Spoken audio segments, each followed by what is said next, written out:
Hey guys, Baseball D here. Just wanted to do a recap here on the Astros trade deadline.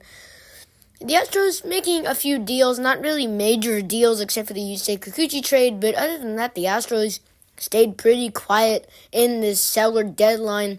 Not a lot of teams being buyers. The Astros not selling a lot of their MLB ready players, like guys like Alex Bregman or Kyle Tucker, who maybe could have been possibility traded, but the Astros instead go for Yusei Kikuchi. Yusei Kikuchi, if you want to listen to what I said about Yusei Kikuchi and my thoughts on the Astros general manager, Dana Brown, make sure to check out the last video. That'll be in the link in the description down below. The Astros also letting go of Will Wagner, who is doing great down in the minor leagues. He'll be joining the Buffalo Bisons. The Astros also letting go of two other MLB-ready prospects. They both played in the major leagues prior to this trade. And the first guy, Joey Loperfido, again, he's a defensive wizard. And to what I said about this trade prior to the Astros deadline is that the Astros made a few deals. Joey Loperfido, a defensive wizard. But if you want to listen more into depth about this Yusei Kikuchi trade, you got to make sure to go check out the last video. And to those who already have, thank you for all the support. That was a great video for my channel, and this has proved to be one of those things that I want to do in my life. This is just thank you to everybody who subscribed or liked the video or even commented. That feedback is great. But Jake Bloss as well, he'll be another guy that the Astros go out and trade. He's also in the Yusei Kikuchi trade. Now, like I said, the Astros making a few deals here and there. This is the first trade the Astros made right here. And the second trade the Astros made, going to be showing up here on screen right now.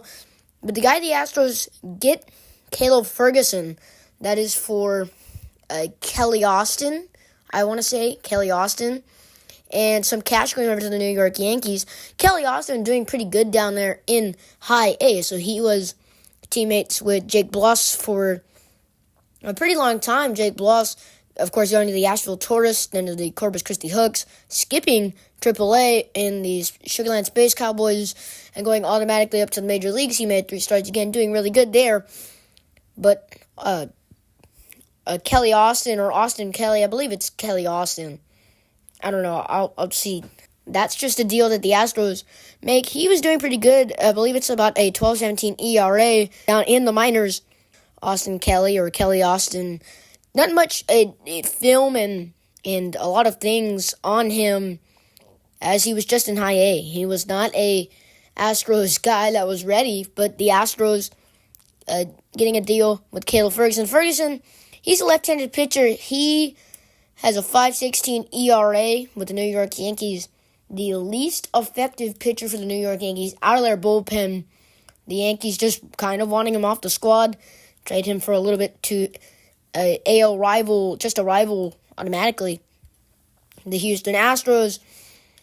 Now, Caleb Ferguson, again, he's a lefty. He's worked wonders. Played with the Los Angeles Dodgers, another Astros rival, for the longest time. I believe it's 2018 to 2023. 2024 comes over to the New York Yankees and is automatically traded after having just one bad year. I mean, that just shows you one thing, and that's Brian Cash, the general manager for the New York Yankees.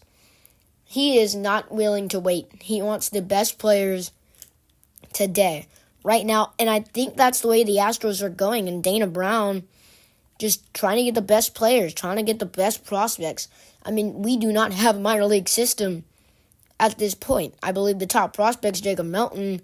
Jacob Melton was not a name the Astros fans had heard of last year.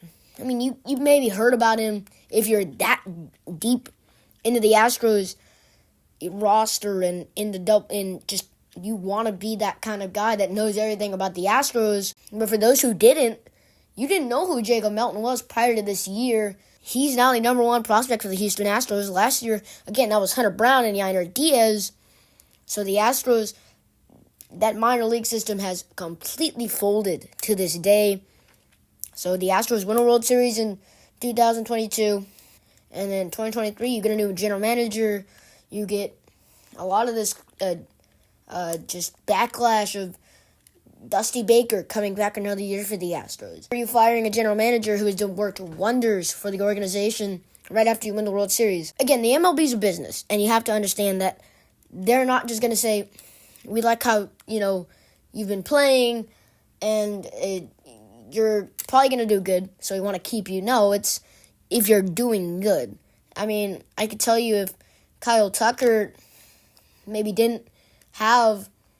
he maybe only had one good game in the minors, Kyle Tucker's on a different team. But he has, the Astros, that's why the minor league system had done so good, is the Astros didn't care about that. The goal was progress these players from these college athletes, these high school athletes, and turn them into something greater.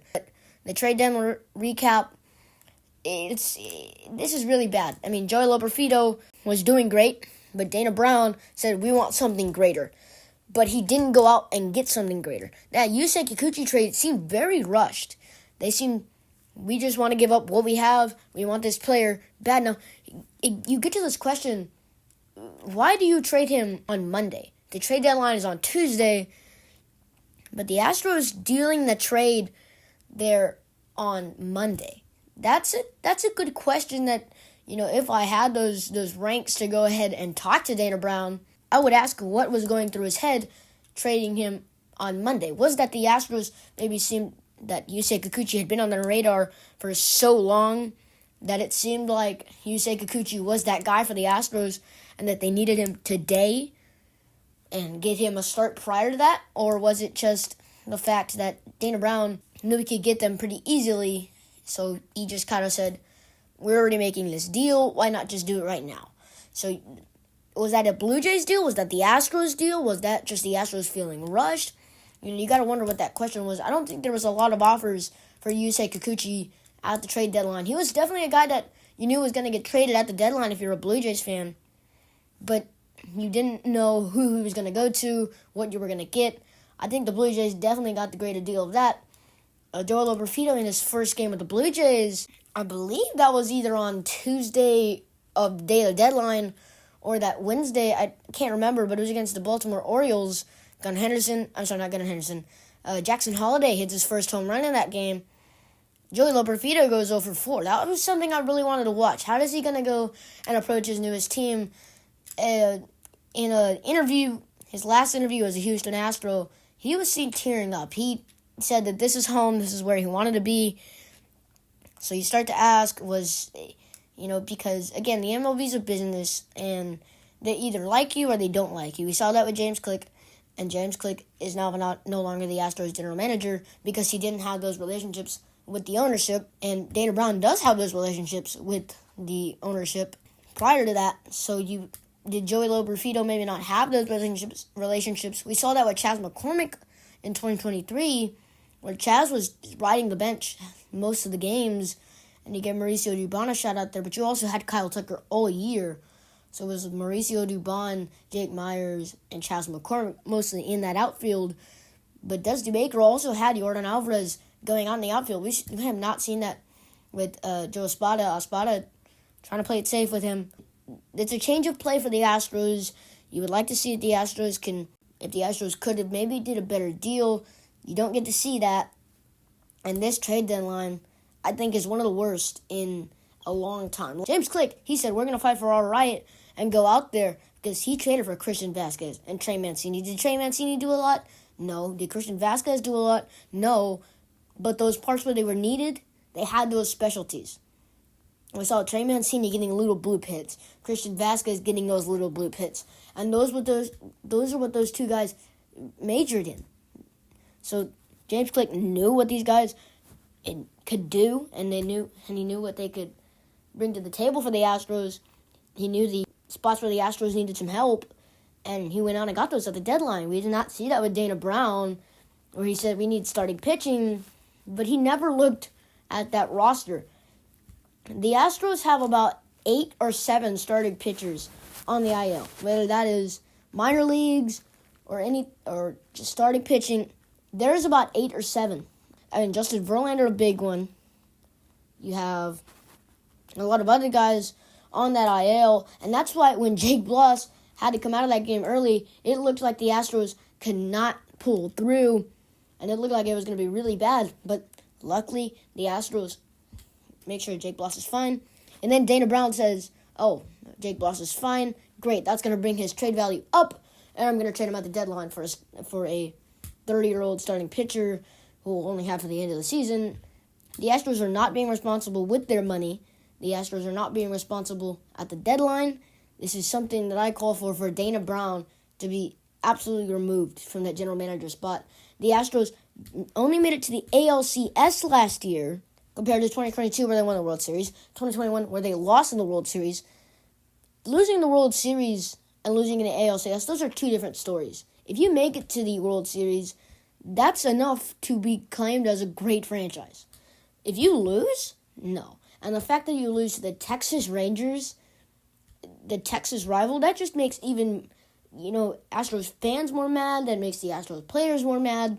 But Dana Brown doesn't have that control over that. But he could have gone and got somebody at the deadline. The only guy he got at the deadline, Justin Verlander. And now Justin Verlander, for a bunch of prospects, that's a horrible deal. Dana Brown needs to be fired. This was a horrible deadline. The Joey Loperfido for USA Kikuchi, Jake Bloss, and all those, that was a horrible trade. This Caleb Ferguson trade seems all right as of now, but getting the worst pitcher out of the Yankees bullpen. He was claimed on that by the MLB website, by Google, and all the other sources. If you look it up, it says Caleb Ferguson, his ERA, worst pitcher out of the bullpen for the New York Yankees.